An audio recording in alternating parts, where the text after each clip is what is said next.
Hello everyone, good morning. আজ হলো সোমবার, স্কুলে যেতে হবে। তার আগে চলো বিছানাটাকে সুন্দর করে পরিষ্কার করে নিই, তারপর ফ্রেশ হয়ে রেডি হয়ে খাওয়া দাওয়া করে বেরিয়ে পড়বো স্কুলে যাওয়ার জন্য। ব্রাশ করতে করতে একটু গেটের বাইরের দিকে এসেছিলাম, এসে দেখলাম এই গাছটার গোড়াতে কী পরিমাণে আর কি পিঁপড়ে হয়েছে। আর এই গাছটা বেশ খুব সুন্দর হয়ে আছে, একটু টপে বসানো হয়েছে তো। আর এই গাছটার গোড়াতে যে দানাগুলো পড়ে রয়েছে দেখছো, এই গাছেরই আর কি দানা। কিছুদিন পরে এই গাছে ছোট ছোট আর কি চারা পুরো ভরেই যাবে। আর একটা ডিম সিদ্ধ বসিয়েছি, আমারই ভুল হয়েছে, একটু আসতে দেরি হয়ে গেছে, দেখো না একেবারে পুরো পুড়েই গেছে। তো খাওয়া যাবে না, ফেলে দিতে হবে। আর আজ ছিল সোমবার, স্কুলে তো যেতেই হতো। আর সেই স্কুলে যাওয়ার সময় এত পরিমাণে বৃষ্টি এসেছে, আমি আর স্কুলে যাইনি গো।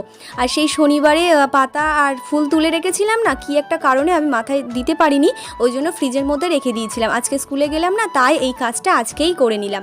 এই যে হেয়ার প্যাকটা, জবা ফুল আর জবা ফুলের পাতা, অ্যালোভেরা, এই জিনিসটা যে চুলের জন্য কতটা ভালো তোমরা তো প্রায় অনেকেই জানো, এর আর কিছু